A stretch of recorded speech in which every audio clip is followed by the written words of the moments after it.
Bienvenidos, queridos amigos televidentes, a Directo al Blanco, un espacio nuevo donde nos enfocaremos en brindarles análisis profundos de problemáticas sociales que estén de coyuntura y siempre con un alto perfil técnico y un análisis imparcial.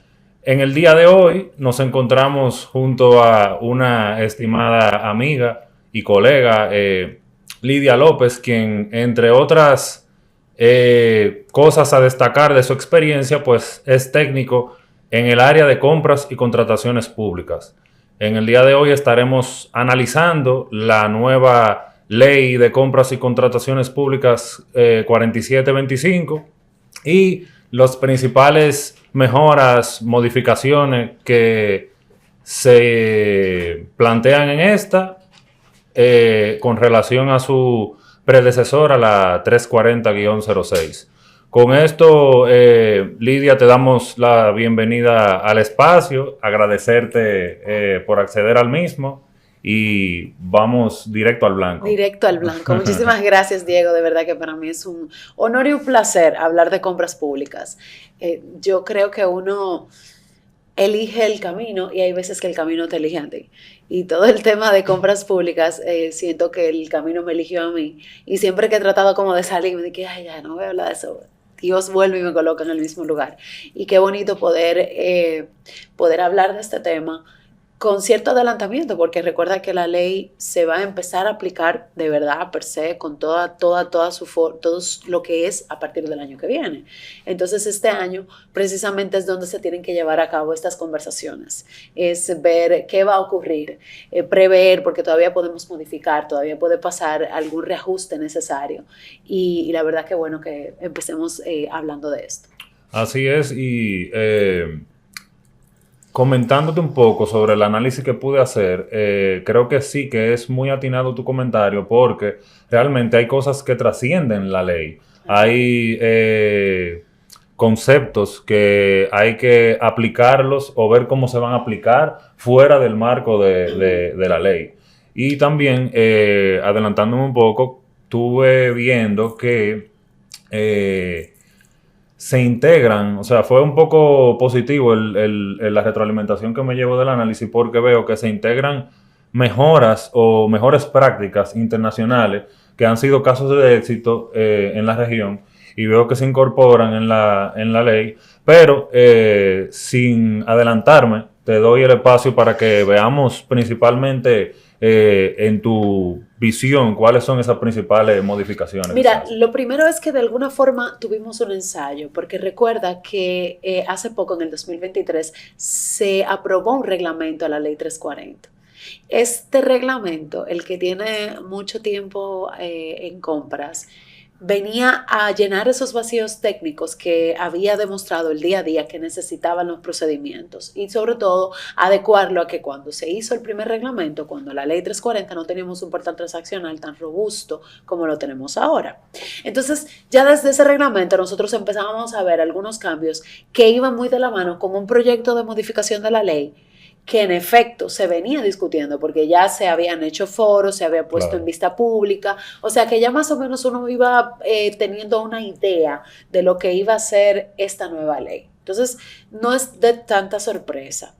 Entonces, ¿qué hice? Para hablar mejor, lo que traté fue de hacer un análisis comparado entre los aspectos más importantes de la legislación pasada y esta legislación. Por ejemplo, empecemos por el objeto. En el objeto, la ley 340 hablaba de regular principios y normas generales de la contratación, pero ya esta nueva ley hace un enfoque integral y va a hablar ya de eficiencia del uso del gasto público. ¿Y por qué hay que hablar de eficiencia del gasto público? Porque no solamente comprar más barato, sino comprar de forma eficiente y eficaz. Porque no solamente es comprar para yo resolver con el micrófono, sino yo comprar un micrófono que impacte a nivel de sostenibilidad, no solamente en el tiempo, sino en lo económico. Y por supuesto, empezamos a hablar, como te decía, de aspectos tecnológicos que la 340 no consideraba. Tenemos un portal transaccional, o sea, obligatoriamente la ley tiene que hablar en un idioma más tecnológico. Entonces ya eso es algo maravilloso, porque ya vemos una ley más clara, más precisa, no una ley que vamos a tener que interpretar y adecuar. Y en la interpretación están esos baches donde se hacía la trampa. Y ahora está más claro. Por ejemplo, dentro del ámbito de aplicación, bueno, pues antes solamente eran los órganos centralizados, las direcciones generales, los desconcentrados, pero nos quedaban afuera algunas estructuras que compraban también con fondos públicos, como por ejemplo los fideicomisos. O aquellas instituciones que tienen un 50% de participación pública.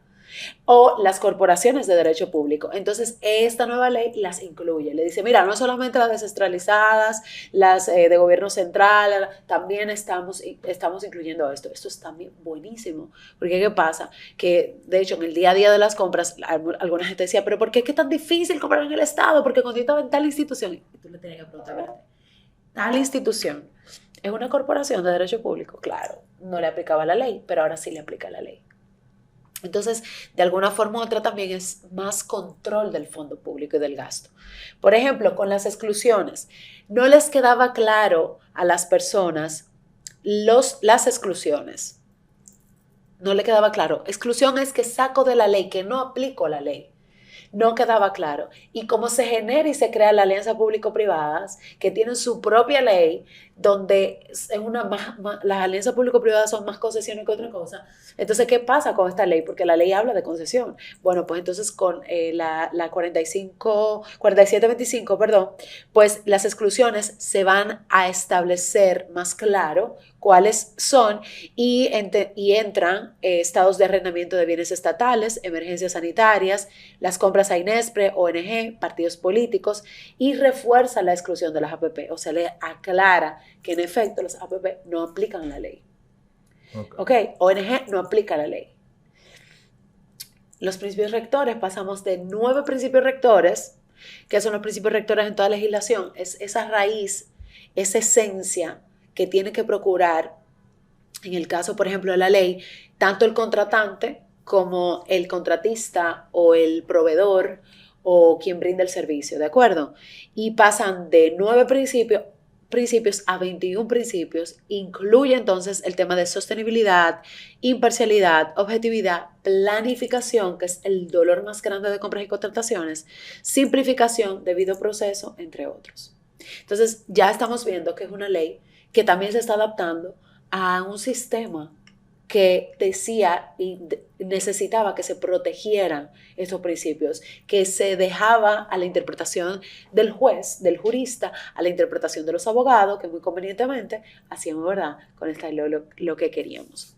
Las definiciones ahora la ampliamos también porque estamos hablando de tienda virtual, estamos hablando de convenios marcos y estamos hablando de una plataforma digital. Entonces tenemos que explicar de qué trata esto, porque lo teníamos en el sistema, pero no lo teníamos en la ley. Modalidades de contratación supuestamente más simplificada. Aquí yo tengo mis temas, porque yo sí creo que burocratizamos en exceso. O sea, desde mi perspectiva, tú no tienes que darle tanta opción a la gente. O sea, los procedimientos que teníamos ya considerados eran procedimientos que a nivel internacional también son validados. Si tú miras la normativa del Banco Interamericano de Desarrollo, es lo mismo que nosotros teníamos acá. Ahora, el banco lo que hace una diferencia entre los bienes y servicios que no son de consultoría y los que son consultoría. Y para consultoría tiene unos procesos más simplificados. Y para bienes y servicios que no son consultoría tiene comparación de precios, que ya lo teníamos, y tiene licitación pública nacional y tiene licitación pública internacional. O sea, si te fijas, a nivel internacional se mantienen esas estructuras, pero esta nueva ley entonces se empieza a hablar de nuevas modalidades, como por ejemplo, convenios marco, que sí, eso es bueno, pero licitación pública abreviada, contratación simplificada, compras conjuntas, asociación para la innovación. O sea, ¿para qué? Ahí yo no entendí el sentido del jurista y del creador de la propuesta en crear estos mecanismos.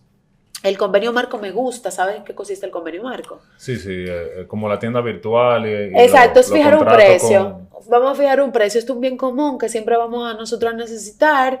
Y, por ejemplo, el convenio marco te ayuda a frisar el precio, a que no sea tan volátil. Se puede hacer hasta convenio marco entre países para que hasta las exportaciones no salgan más baratas. Eso yo lo encuentro súper bien. Pero cuando tú me hablas de una licitación pública abreviada, pero la comparación de precio pasa como licitación pública abreviada o la misma licitación pública restringida que ya lo teníamos. Ahí yo no entendí muy bien, repito, el sentido y el deseo del jurista. Pero bueno, tenemos nuevos procedimientos y entiendo que al tener nuevos procedimientos o lo que se llama modalidades, pues se entiende que hay una genera eficacia en el proceso. Tenemos el régimen sancionador que lo apretamos, lo tenemos que apretar. Lo que sigue faltando, para mí, es un régimen sancionador que ataque duramente al proveedor. Si te fijas, todos los escándalos de compras públicas atacan al contratante, al funcionario. O a la entidad. Pero para que exista un corrupto se necesita un corruptor. Y te puedo decir de muchísimos otros procesos que no necesariamente hubo una corrupción per se, o sea, es decir, no hubo un servidor público que recibió fondos por la adjudicación, pero en la entrega el suplidor no entregó correctamente o entregó de mala calidad y está perjudicando al Estado. ¿Y qué pasa en ese caso? La discusión sigue y la conversación sigue sobre la base del servidor público corrupto. Pero ¿dónde estamos endureciendo al proveedor? Bueno, el régimen sancionador habla de sanciones administrativas penales, que eso es algo bueno también, patrimoniales, porque claro, también si te vas a robar 1.000 millones de pesos, qué injusto que tú te quedes, yo le devolví al Estado 500 millones de pesos y los otros 500 millones de pesos te lo agarraste, ¿verdad? Entonces, bueno, responsabilidad penal corporativa para personas jurídicas. Vamos a ver qué tal eso es posible. Multa más altas, prisión de 2 a 10 años según la infracción, inhabilitación y clausura de locales. La gran pregunta es, ¿cómo vamos a lograr eso? Ok, lo tengo en la ley. ¿Cuál va a ser el procedimiento para que eso sea posible y que se genere? Porque una de las formas de entender, la gente entiende con dolor o con sangre o con dinero. Cuando yo te ataco tu patrimonio por ser un corruptor, entonces tú en teoría no lo vas a volver a hacer. O el que está alrededor de ti dice, mira, yo no lo voy a hacer porque mira lo que le pasó a fulano. Aquí tendremos un gran reto de ver qué tanto el órgano público ejecuta estas sanciones contra el proveedor y qué tanto la ciudadanía o el mismo proveedor pierde el miedo a denunciar un acto de corrupción. Porque hay empresas que dicen, no, porque de ahorita yo impugno y después no me dejan ganar nada, ¿sabes? Hay una conversación detrás de eso.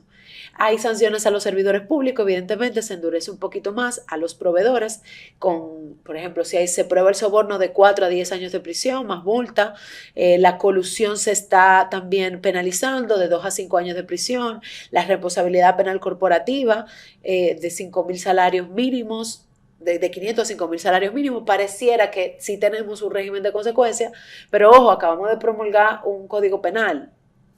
Hay que ver cómo ellos van a colindar. No sé qué tan eficiente vaya a ser. Vamos a ver qué ocurre. Y por supuesto, las pymes ahora adquieren todavía más valor. Ya no es solo un 20%, sino un 30%. Hay una apuesta desde el Estado para que las pymes se empoderen y para una formalización más real. Yo creo que el mejor cliente que pudiera tener cualquier persona es el Estado. El Estado no quiebra, el Estado te va a pagar en 20 años, pero te va a pagar. Te va a pagar, ahí no hay pérdida. Entonces, que ahora haya un 30% y se le mantenga un 20% más un 10% también a las pymes mujeres, habla mucho de la intención del jurista. Pareciera que es una ley más amigable para este sector económico, que es uno de los impulsores de la economía, ¿cierto? Y bueno, hablamos ya de sostenibilidad, de desarrollo económico, la profesionalización de las unidades de compras. Barbarazo, o sea, la ley está pidiendo que ahora que estas personas tengan una actualización constante para ocupar los puestos. Yo soy de la escuela de que los analistas de compras, los técnicos de compra, los encargados de compra sean personas altamente especializadas, porque es lo que te va a garantizar el buen uso de los fondos. O sea, si te fijas, la ley tiene mucho que aportar. Es una ley muy pensada desde el sufrimiento, así es que yo lo veo. O sea, sí, de todo lo que hemos hablado, cuando miras la ley, dices, wow, pero te diste cuenta de todas las fallas del sistema y está subsanando. Ahora vamos a ver qué pasa en ese cambio de conversación. Los procesos que están bajo el régimen de la 340 se van a quedar hasta que termine como tal, pero ya a partir del año que viene un gran reto. ¿Cómo, o sea, definitivamente hablamos de muchas novedades? ¿Cuáles tú entiendes que son esos principales retos? Y quizá pudiéramos ir punto por punto. Por ejemplo, me surgió, no quise interrumpirte, pero cuando tú hablabas de los acuerdos marcos, eh, por ejemplo, cuáles son los retos y conjugándolo con la capacitación, si realmente existiría una brecha de acceso a esas plataformas digitales o qué tanto tendríamos que capacitar a las unidades de compra para que puedan, luego de que todos esos convenios marcos puedan firmarse, que también es un poco retante, ¿verdad? Claro. Ese proceso en el que se pueda o no dilatar. Pero también, explicándolo un poco al televidente, la idea es que ahora hayan una parte de los bienes a adquirirse por las instituciones que va a ser como si fuera una tienda virtual. Va a ser como que tú vayas al supermercado, tú la Fijamos aplicación los del precios, vamos a supermercado. fijar los precios, siempre lo vamos a comprar al mismo precio. Al mismo Y hay precio. un grupito de suplidores en específico. Y yo supongo que eso te va, ¿verdad?, a simplificar todo. No hay no hay que, no, o sea, para todos los bienes no necesariamente se va a tener que hacer una especie de recibir todos los sobres, abrir los Sí, una sobres. eficiencia del Estado, sí, se busca eficiencia. Mira, hay dos retos muy grandes que tiene no solo esta ley, sino el sistema. Lo primero es el ego loco de los políticos. Eso es lo primero. O sea, un convenio marco es bájate de esa nube y entiende que tú no tienes que ser matatán. Aquí tenemos que ser matatán los dos. Y tenemos que llegar a un acuerdo para que fijemos estos precios, ¿ok? Y sea más eficiente la compra. ¿Por qué? Y estamos hablando de bienes comunes, es decir, que un lápiz, una borra, una hoja, una computadora sencilla, porque todo bien complejo requiere un proceso independiente, ¿de acuerdo? Entonces, es tú decir, mira, vamos a fijar estos precios con estos 5 proveedores, siempre le voy a poder comprar a estos 5 proveedores bajo este convenio marco y le voy a poder comprar a estos 5 proveedores siempre los lápices, el sacapunta, el papel de baño, el café, el papel, el jabón de lavarse la mano del edificio. O sea, eso viene que el día a día te puede quitar tiempo armar un proceso cuando tú perfectamente lo puedes tener ahí y darle un clic y ya resolver por medio de ese acuerdo. Entonces ahí al ego hay que hablarle y al amiguismo. ¿De acuerdo? Y el segundo reto, para mí el más importante, que no lo veo en la ley, es entender que las unidades de compra no toman decisiones.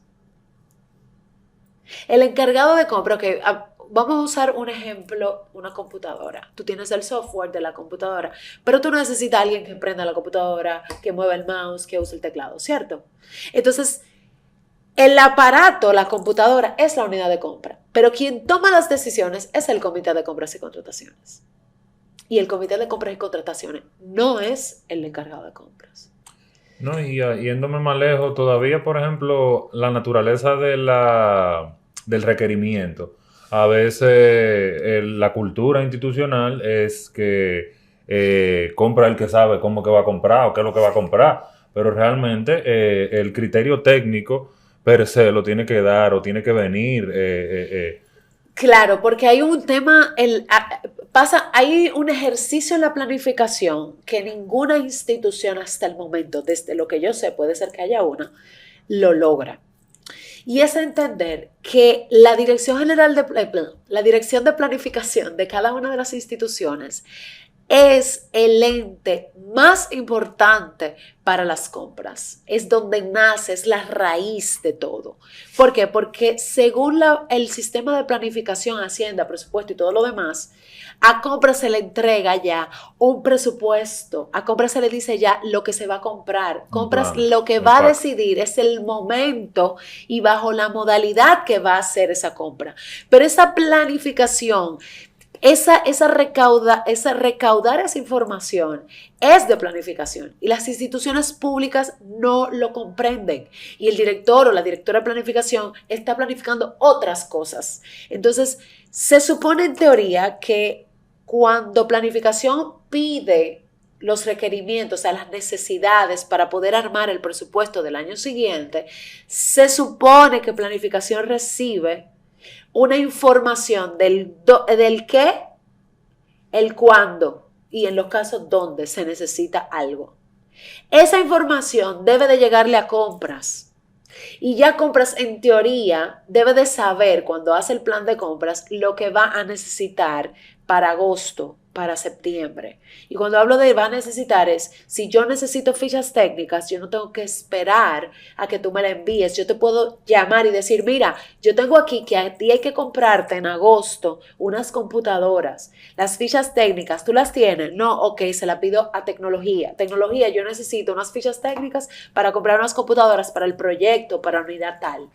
Entonces, si tú te fijas, es una conversación donde el operador que es compra, debe de tener las herramientas para poder eficientizar la compra. Claro. Y hacer buen uso del gasto, pero planificación no lo entiende, aún estando dentro del sistema, o sea, aún siendo parte del comité de compras y contrataciones. En ese sentido, yo entiendo que fuera clave de que, porque estamos hablando de un mal que es el principal factor de proceso estancado, de necesidad de quizá no provista o provista fuera de un tiempo oportuno, que es lamentable porque al final esos son procesos que hay que adecuar y entiendo que este es un momento muy importante para que eso también se entienda y se factorice y de alguna manera si se van a capacitar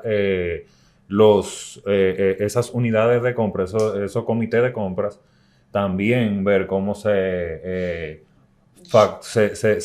también se expande eso a todo el sistema de compra. Claro. Mira, yo no estoy de acuerdo con ese comité de compras y contrataciones. O sea, yo no estoy de acuerdo que el comité de compras y contrataciones lo conformen las personas que lo conforman. ¿Por qué? Porque las personas que lo conforman tienen demasiado trabajo en las instituciones. O sea, el director de planificación o la directora de planificación tiene demasiado trabajo, no puede pasársela la semana entera reuniéndose para hablar de compras. No, el consultor jurídico tampoco, el representante de acceso a la información tampoco. O vamos a hablar del incumbente. ¿Cómo tú pretendes que un incumbente esté ahí? No, porque el incumbente siempre tiene un representante, claro, pero yo te estoy hablando de lo que no tiene representante. Quizás si tú simplifica un poco o de alguna manera quizás la persona pueda presidirlo. Yo creo que los comités de compra y contrataciones deberían de poder ser todas las personas que lo conforman pueden ser representados. Yo soy de esa opinión. ¿Para qué? Para que yo tenga designado un equipo de comité de compra y contratación. Yo literalmente contrataría a mi representante en el comité de compra y contrataciones para que esté 24/7 acompañando al equipo de compras. Que se esté reuniendo, que dé tiempo para verificar lo que están haciendo los peritos. Para que haya un trabajo real, diario, porque no es solamente una reunión de la semana. Ay, mira, tú no sabes lo complicado que es convocar un comité de compras en una institución donde hay mucho trabajo. Wow. Entonces, yo sí creo que hay algunos aspectos más de la operatividad del día a día y de entender que compras no toma decisiones. Quien toma decisiones es el comité de compras y contrataciones. Quien aprueba es el comité de compras y contrataciones. Quien declina es el comité de compras y contrataciones. Y el comité de compras y contrataciones está conformado por un grupo de personas que confluyen en el mismo proceso. Entonces, el gran reto a esto con los convenios marco, el gran reto con los acuerdos interinstitucionales o compras conjuntas que vuelve y lo refuerza esta nueva ley, es entender que mientras más rápido hagamos esto, mejor. Y entender también que los fondos empiezan en marzo y que a llegar a las cuentas de las instituciones, sobre todo las centralizadas, y que mis contrataciones y mis compras deben de ser más fuertes en segundo y tercer trimestre del año. Entonces, eso me va a permitir no tener un retraso y una falta de ejecución de los fondos. Lidia, vamos a aprovechar para hacer una pausa comercial y en breve regresamos para seguir este análisis a esta nueva e importante ley.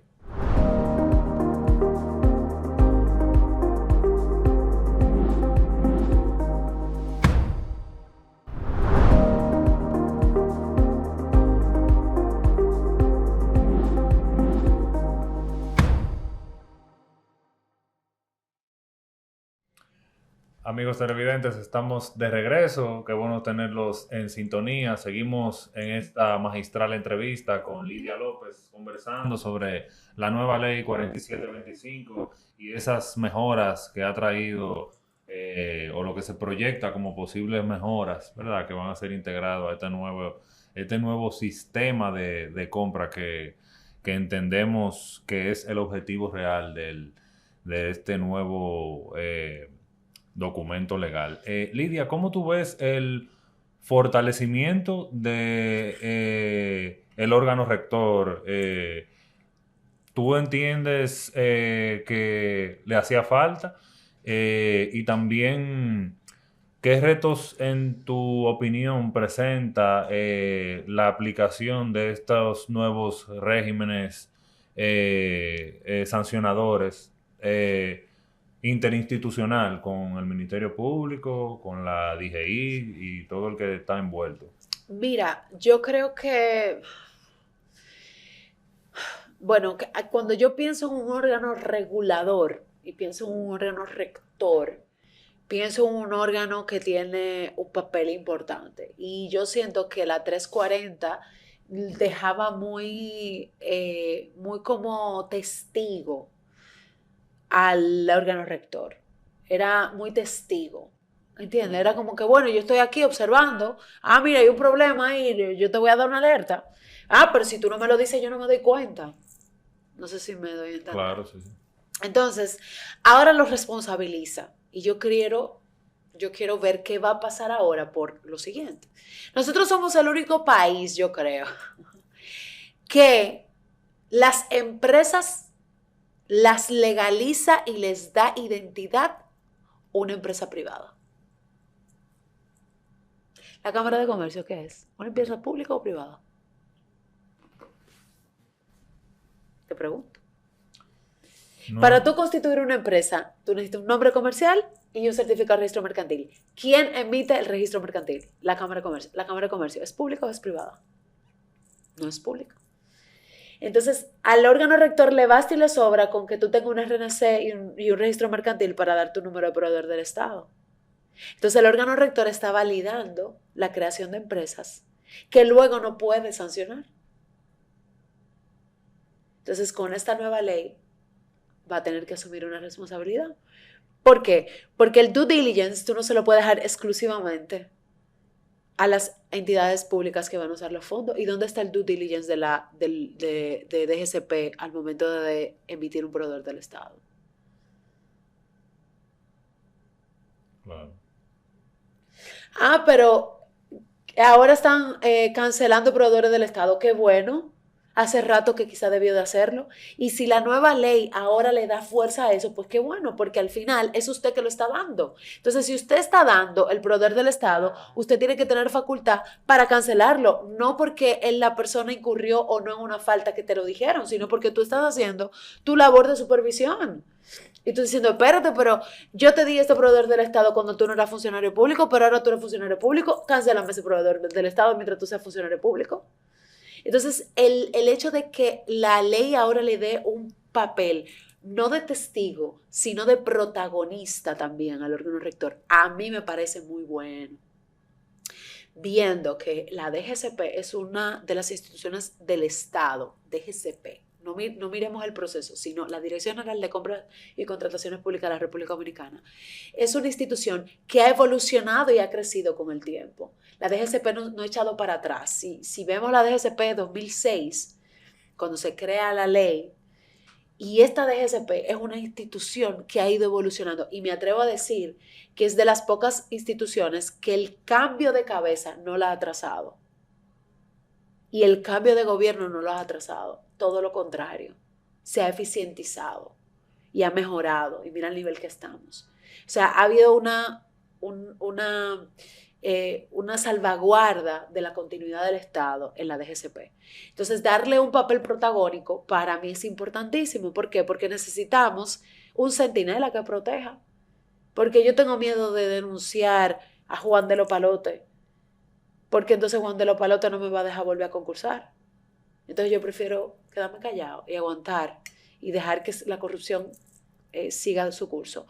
Pero ahora tenemos una DGCP que va a tener un papel más importante, que no va a necesitar tres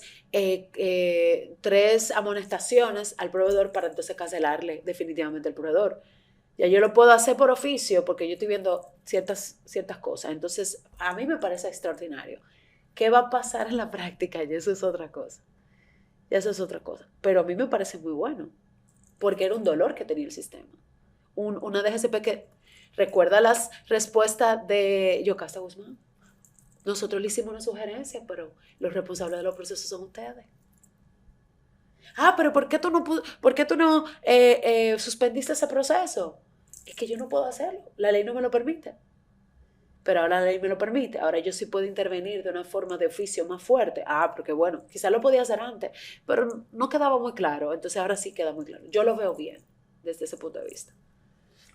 Y ahora me surge, cuando tú mencionas el monitoreo, la supervisión, lo que te comentaba al principio de que vi la integración de mejores prácticas y entre ellas podremos destacar la tienda virtual y los convenios marco como una mejora que hizo Colombia. Dentro del esquema que ellos crearon también un observatorio que no se encargaba solamente de monitorear, sino de realizar un sinnúmero de análisis de tests y de la utilización de datos, claro. La integración del análisis de datos a el sistema de compra y no sé en esa parte... Ya la DGCP lo tiene. La DGCP tiene un observatorio. O sea, la DGCP, te digo, es una de las instituciones más completas. O sea, aunque la gente no lo crea, porque vuelvo a lo mismo, está desde su cúpula como órgano rector, pero lo tiene. Y los datos estadísticos que maneja, por ejemplo, la DGCP con respecto de qué tantas pymes mujeres han adjudicado, cuántas compraciones públicas, cuántas licitaciones, cómo impacta la economía, cómo está de alguna forma u otra influyendo en el uso o el incremento, disminución o el estancamiento del Producto Interno Bruto, la importancia de las compras públicas para el Producto Interno Bruto, la ejecución presupuestaria, existe. O sea, existe. O sea que ahora vamos a ver cómo ellos pueden utilizar esa data para, digamos... Quizás, para generar política pública muchísimo mejor. Pero ya lo sabe, o sea... O para eficientizar el sistema. Ya el mismo reglamento del año 23, esta ley es producto también del observatorio. Seguro que sí tuvo una alta influencia porque de algún lado se saca la información. Otro reto también que yo pude identificar, que en este caso es de Costa Rica, la mejora, es la integración del concepto de sostenibilidad. Entonces, ahí realmente entra en juego cuáles son los factores, los criterios que tú vas a tomar en cuenta. Ojo con eso, no es de Costa Rica. La República Dominicana formó parte de la redacción del reglamento de compras sostenibles de la RIC, que es la Red Interamericana de Compras Gubernamentales. De hecho, nosotros hemos sido presidente, o sea, ha presidido la República Dominicana la RIC. Nosotros tenemos mucho tiempo hablando de sostenibilidad. Lo que pasa es que por primera vez le estamos dando fuerza jurídica a la sostenibilidad. ¿Por qué? Porque la sostenibilidad incluso habla de comprar caro, algo que el Estado no lo entiende. El Estado cree que hay que comprar barato. Pero yo siempre uso el ejemplo de las computadoras, los Androids y de las Apples, de las computadoras Mac. Yo digo, bueno, es mi óptica. Yo compro una computadora Mac a la que yo no le tengo que dar mantenimiento, a la que yo la compro muy cara, 200,000 pesos, por poner otro ejemplo, pero yo vengo a cambiar esa computadora dentro de 10 años. Pero yo me compré una computadora de 25,000 pesos, que en el momento estoy haciendo el gran uso de los fondos, porque me ahorré 175,000 pesos. Pero a corto plazo, esa de 25,000 pesos ya yo estoy cambiándola el año que viene. Entonces, de 25 en 25, de arreglo en arreglo, me hace más de los 200,000 pesos que yo estoy gastando por 10 años. Entonces, ahora hablamos de valor por dinero. Ahora no solamente yo te compro económico. Entonces, aquí esta nueva ley lo que está haciendo es que le está dando carácter a la sostenibilidad y viendo una sostenibilidad desde un punto de vista integral, no solamente económico, sino también social, sino también ambiental. Entonces, es una práctica que nosotros estábamos rigiendo desde hace mucho tiempo con otros países. Para mí, el país estrella es Chile. Chile compra una de las mejores plataformas. Éntrate a Chile, compra como si tú entraras a Amazon, pero de Chile. Como tú entraras literalmente a Amazon. Es uno de los modelos más loables y emulables. Si eso existe, esa palabra me la acabo de inventar. Pero ciertamente lo que hemos hecho es todo lo que se ha estado trabajando se incorpora. Nosotros tenemos un manual de compras verdes. O sea, hace rato que estamos hablando de eso. Pero ahora lo integramos a la ley y eso a mí me parece genial. Genial. Mi tema es en la aplicación. Es que todo esto se ve muy bonito y todo esto era necesario, pero lo está entendiendo quién es responsable de los procesos, siendo un proceso con muchos personajes involucrados. ¿Entiendes? Por ejemplo, para mí, como técnico en compras, cuando a mí me hablan de sostenibilidad y me dicen que yo puedo comprar caro, eso es maravilloso, pero no porque yo voy a robar, sino porque yo estoy pensando en la eficiencia y que yo me estoy ahorrando a largo plazo 7 u 8 procesos para resolver el problema de haber comprado barato. No, y también toda esa tecnicismo que había que darle al proceso para tú garantizar que los parámetros de calidad se cumplan no solamente en base a precio, que realmente eso es retante y también te hace un cuello de botella, te puede generar un cuello de botella Claro. en cualquier proceso. Pero algo importantísimo también es el tema de los pagos. O sea, si yo tengo una planificación y yo sé que yo voy a usar ese dinero en agosto, ¿por qué yo no tengo el dinero para pagarle inmediatamente al suplidor? Ahora la ley dice, tú tienes que pagarle a tiempo. Porque tú no puedes quebrar las empresas esperando un pago. Y ahora que tocamos ese tema y quizás saliéndonos un poquito, pero en el mismo marco, ¿cómo tú ves el proceso de la nueva cédula y ese tema de que el único oferente que calificó tenía un presupuesto que va muy por encima de lo que estaba estipulado? La ley no hay una limitante en base a lo que tú tenías presupuestado para tu contratación. Claro, mira, aquí mira qué interesante esa pregunta que tú haces. Y si me quedo dentro del marco de la ley, tanto de la actual como de la que viene, ese proceso hay que declararlo desierto. O sea, en automático. ¿Por qué? Porque primero ¿por qué? Porque lo primero es que yo no presupueste correctamente. O sea, yo misma no estoy consciente de mi necesidad. Y por mucho. O sea, esto es grave. Esto es como que yo quiero una cédula nueva, pero yo no sé cuándo sale la cédula nueva. Entonces yo lanzo la ley me permite yo hacer consultas a proveedores con los pliegos. Yo estoy en un proyecto de pliego, déjame consultar para que el mercado me diga una información que yo no tengo, porque tú me excusas, Diego, pero yo no me lo sé todo. Ok, yo no me lo sé todo, válido. Entonces, si mi consulta al mercado me está diciendo que mi presupuesto está mal, yo debería de primera instancia reajustar el presupuesto. Pero vamos a suponer que ellos no hicieron eso, que ellos no hicieron estudio de mercado, que ellos se creían que se lo sabían todo. Lanzan el proceso. Y este proceso, nada más me participa una empresa, y por poner un monto, porque no sé si lo duplica, pero me duplica el monto presupuestado, yo tengo que declarar de cierto este proceso. Ahora bien, ¿qué pasa? Lo que pasa es que lamentablemente nosotros andamos con cédulas vencidas. Que tú viajas ahora mismo, me pasó reciente, y yo no ando con mi pasaporte, porque ¿verdad? Yo tengo el ID y tengo la licencia. Y el ID me decía vencido y no me querían dejar entrar, tú tienes un ID vencido. Y le tuve que sacar la licencia y decir, mira, esta es la licencia. Lo que pasa es que nosotros todos tenemos la cédula vencida. El país entero está vencido. Entonces yo me imagino, aquí desde afuera, ¿ok? Que esto es... ¿Cuál es el peor mal de los dos?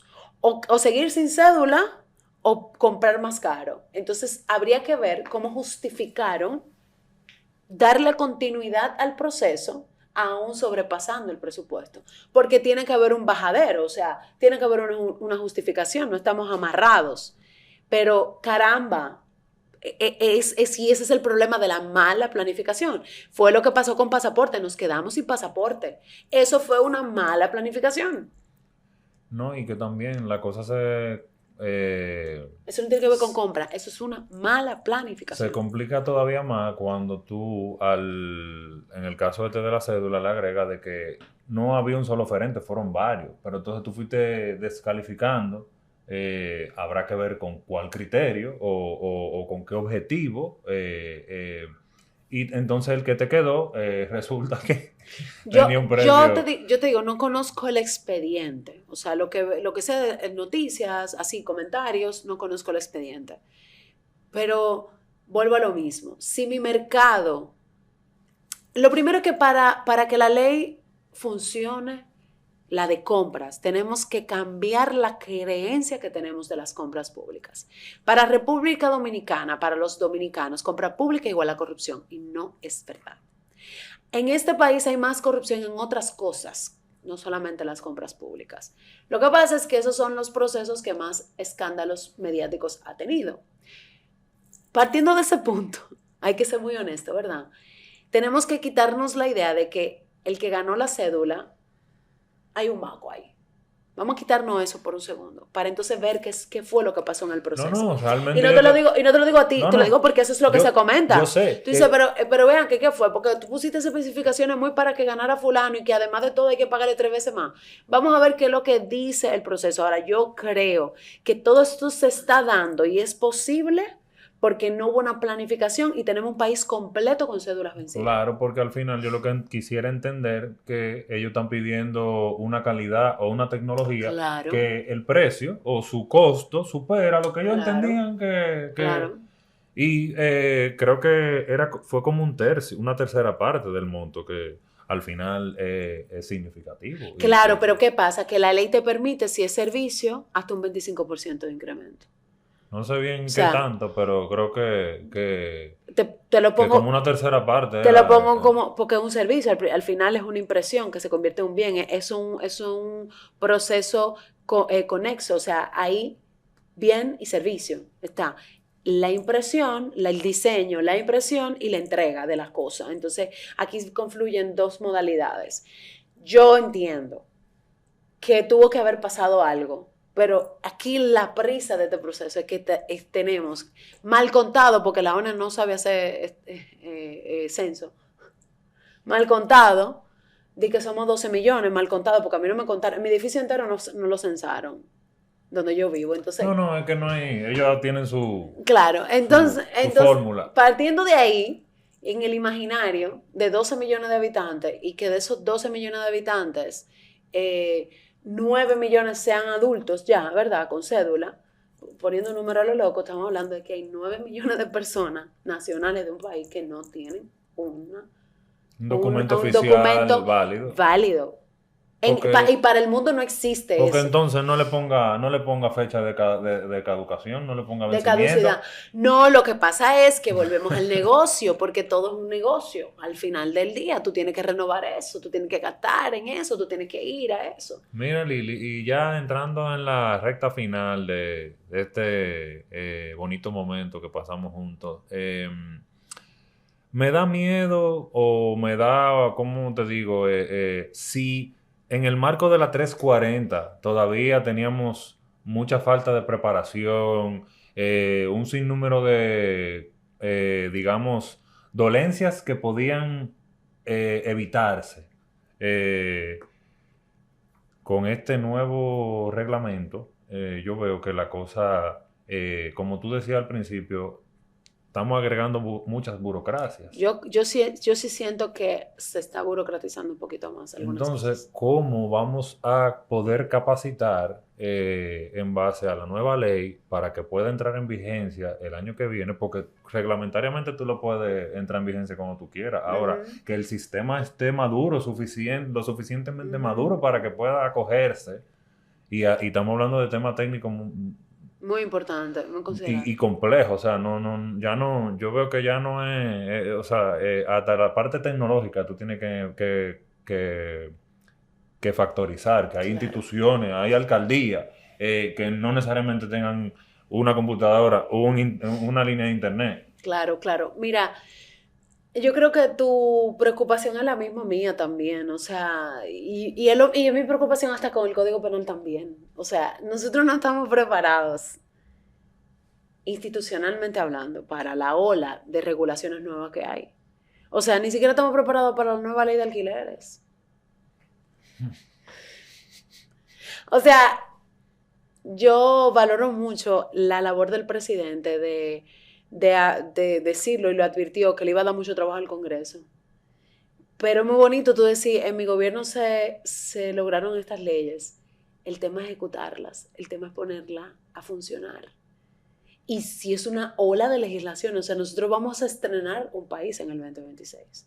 2026, 2027 van a ser un cambio de mentalidad absoluta, absoluta. ¿Estamos preparados? Puede ser que sí, a nivel del que sabe. Mediáticamente hablando, no sé si estamos preparados. Porque el tema es cómo se conversa esto a nivel público. O sea, es normal, a ver, cuando tú empiezas a entrenar en un formato, por ejemplo, el pádel, que está muy de moda, todo el mundo ahora juega pádel. Yo nunca he jugado pádel, quiero ver qué es lo que es. Pero todo el mundo juega pádel. Tú, de inicio, en el primer round, no vas a ser el mejor.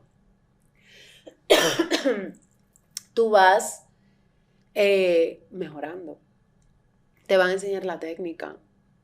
Un día te va bien, un día no te va tan bien, un día te cansa menos, un día te cansa más. La raqueta, no sé si en pádel tiene algunas especificaciones, pero por ejemplo yo jugaba squash, entonces las raquetas tenían un tema de tu tamaño, de que el peso, del material, y eso ya, bueno, déjame ver si me funciona o no. Vamos a entrar en una etapa donde va a haber ese rejuego, vamos a entrenarnos, no podemos pensar que esta es la fórmula mágica para resolver todos los problemas. Es más, posiblemente con la aplicación de esta ley y un nuevo reglamento, porque la ley llama a que se haga un nuevo reglamento, eso yo no entendí muy bien. ¿Qué va a pasar con el reglamento del 2023? Me imagino que va a ser el base y van a modificarlo para adecuarlo a esta ley. Eh, pero igual llevó ese reglamento un proceso de adaptación. Yo creo que el reto va a estar en que este año que tenemos antes de que inicie, pues sea un año cargado de entrenamientos, un año cargado de reconocimiento, de que sí, de que no, y eso nos va a permitir tener quizás un cambio de mentalidad en las compras públicas menos traumático, pero va a ser traumático, es normal, es parte de la, que ahora hablamos de licitación pública abreviada. O sea, ya no era suficiente con dos, ahora son tres, ahora son cuatro.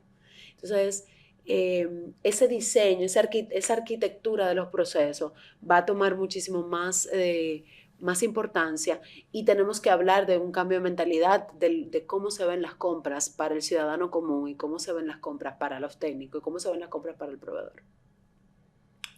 Bien, amigos televidentes, con esto ya llegamos al final de este contenido que le preparamos para el día de hoy. Agradecerte, Lidia, por tu honestidad, por tu tiempo, por tu siempre disposición para colaborar con nosotros. Y agradecerle también a ustedes por su sintonía y será hasta la próxima entrega de su programa Directo al Blanco. Gracias. Gracias.